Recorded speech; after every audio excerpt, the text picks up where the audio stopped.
Hey, what's going on, guys? Coming back at you with another video. Today we have Onslaught gameplay and a technical analysis voiceover. So this video is about 30 minutes long. I'm not gonna talk the entire time, but as you can see in the video footage that we have going on right here, this is one of the tricks that I found with the Leviathan launcher. Specifically, they changed the animation a bit. As you can see, there's like a torpedo shark thing flying out. I don't remember that being there before.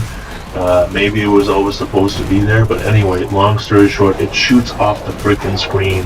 I don't know if you guys know, most grenade launchers, there's a distance limiter factor, and that factor that limits the distance, don't quote me on this, but it definitely degrades the use of the weapon. So you can actually hide in the water and use the Leviathan launcher to kind of get away from the Zeds, but at the same time create a little buffer.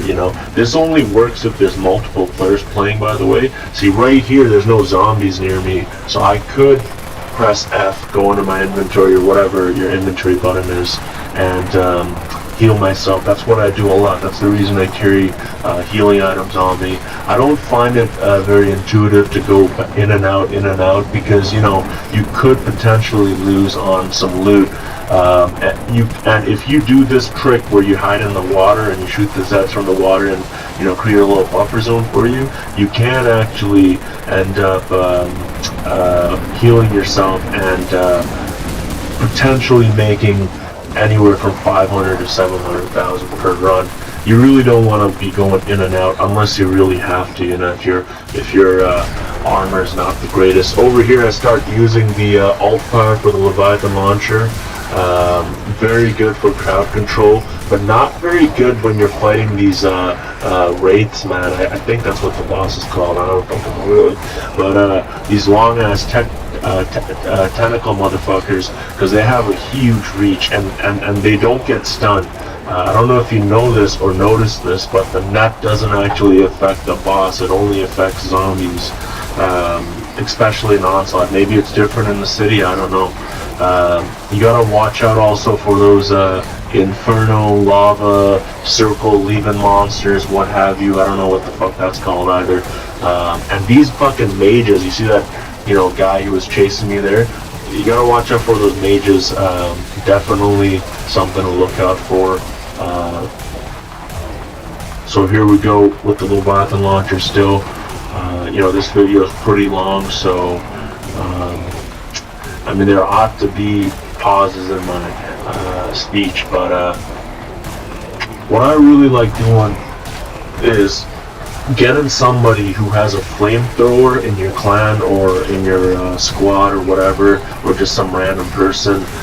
If the other people are smart, what they would do is, as I'm all firing mats onto the field, they would use their flamethrower. I saw this once. I think it comes up in this video sometime.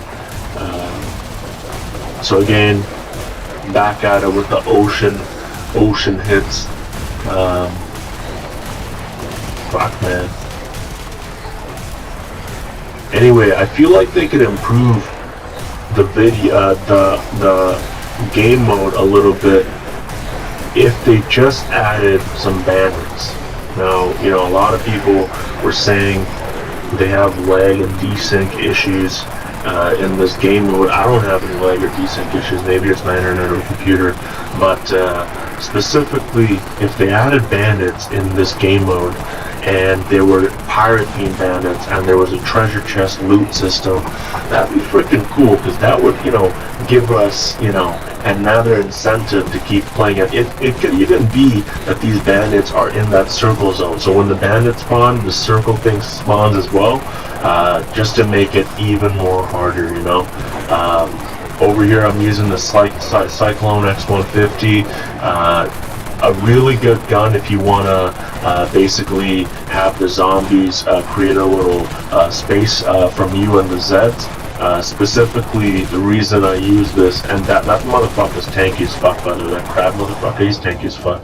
But anyway, specifically why I use the Cyclone X150 is to create that space between me and the Zeds. If I'm especially low on energy on the top left, you got to keep an eye on your energy. You do get low sometimes, especially if there's like a leaper or a fucking a bunch of tanks on your ass. But I use it to create some space between me and the Zeds, and it's really good for that. This setup is really good overall. You can use whatever weapon you want, man, but man, this setup's, I think it's top tier. In the end of the day, man, this is the only game mode I've been playing since it came out. You make so much more money. You don't even have to go into Death Row, and I don't like really going into Death Row anymore, because when you loot in Death Row, yeah, you can make per loot run, actually not per loot run, but per like every hour, I could probably make like 2 million, 3 million, in Death Row, but that's largely because I'm just looting weapons and armor. You don't always get weapons and armor in Death Row. It's mixed. You can get ammo too, and I don't really loot for ammo because I got a GA, so it doesn't really matter to me. So when I play this game mode, though, it always gives a weapon or a piece of armor, and that part is so freaking sick, man. Like, fuck. Like, I know it's limited, the rarity is limited to those motherfucking Onslaught specific weapons, and I got no problem with that. I mean, each of those weapons are a couple 100 million anyway, right? That split core would be nice in this game mode. I've yet to see someone use a split core and actually, use it in Onslaught. That would be probably sick as fuck to use in Onslaught. But I have yet to, see anyone use it. And that's really about it, yo. I think that was the longest I ever talked in any freaking video. I just run out of ideas to talk about, or I just get fucking lazy. In the end of the day, it is what it is. A lot of people have been complaining about lag and desync in the game mode, but as you can see from the video, like, I got no issues with lag or desync, and I'm also recording in the background. And in the end of the day, like, everyone's situation's unique. That submachine gun the other guy's using, the Frost one, I don't recommend using it in this game mode, and you can see why. That guy just got ambushed by those fucking Attack on Titan zombies. I don't know what the fuck half the zombies are even called, man, to be honest with you. I just say whatever the fuck I want to say. But those fucking zombies will swarm me, but that's not even the hardest in this game mode. I think the hardest one is those Zeds that leave those circles on the ground. That'll damage you a lot. And also, if you end up fighting the Leapers, the Mega Leapers, Charred, those are fucking super hard to kill, especially like stun-wise. Even the X-150, creating a space between you and those bosses is fucking hard. And the fucking long-ass raids, the long-ass raids will fuck you up, man. It'll fuck you the fuck up, man. It'll just, it'll hit you from far away, and you'll just fucking get tossed around. I only died once in this game mode, by the way, I'm pretty sure, and that's because I went into my inventory and I was trying to heal myself, and then I ended up dying. That's the thing. You could heal yourself, man, and I highly recommend it, but it's actually really, really freaking hard. And good luck repairing your armor. Hopefully they make like a quick button for medical items and armor and whatnot,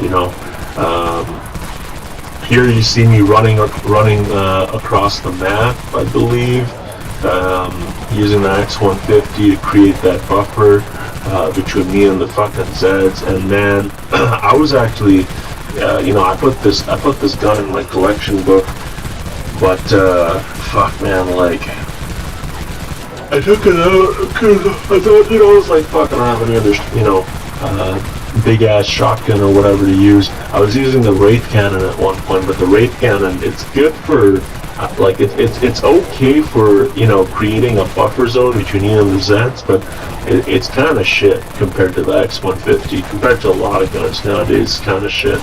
But the X150 12 gauge ammo, you can't go wrong. The price of everything went up. I'm pretty sure when this game mode came out, the price of everything skyrocketed and it never went back down really. Repairing armor and medical services went down a little bit, but you know, the price of ammo and everything just stayed up. 5As are fucking like almost 100k a piece. But in the end of the day, man, like it all makes sense, because, you know, in this game mode, you go in there, like there's always going to be a customer base. Like, I'm not, you know, looting near-ton 5As, man. I'm just fucking in this game mode. I'm making like 500 or 700k every like fucking 20 minutes or 30 minutes, you know. It's crazy, you know. It's just the amount you can make in here. That lose all cash thing, I think that's kind of mediocre feature. I mean, it makes no fucking sense, because everyone just banks it anyway. It would be better if they made, like, you know, some kind of loot cash treasure chest thing, because, you know, it is an island pirate kind of themed map, so it would totally make sense to have like pirates and treasure chests and whatnot to loot cash. And it doesn't have to be like on this side of the map where the fucking intro of the you know, the exit is. Ideally, it's on the other side. That would make sense, where the container ship is. It could be like bandits have landed in the fucking corner, or pirates have landed in the corner, and then like on the other side of the map, like it's like a bunch of bandits in the fucking circle meteorite thing, and like 3 to 4 or 5 to 6 or what have you treasure chests with like 10 to 100k each. Like, ideally that'd be fucking pretty amazing to have. Or like in the bottom right, treasure chest has landed. It doesn't even have to be cash. It could be like, you know, any treasure chest at that point. You know, it could be like a rare item treasure chest or whatever. Just to spice things up a notch, you know. I think this game mode, honestly, is probably the best game mode ever in DF2 ever created. Like, it's better than PvP. It's better than Ground Zero. Like, it's honestly like Horde mode, you know, like endless Horde mode, like from Gears of War, you know. Like, it's just fucking bosses. I feel like this is what people were looking for a long time, and that's what they gave you. And this purple boss over here, it's a new type of boss, kind of weak against the X150, partly because you can create a lot of space, but you know, I've yet to get hit by one, so I don't know how much damage it does.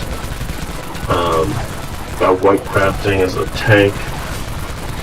Man, I am fucking running out of stuff to say, and I gotta drink some water, so y'all enjoy the rest of the video. Ciao for now, and the rest of the video is like 20 minutes long, so take it easy and have a wonderful day.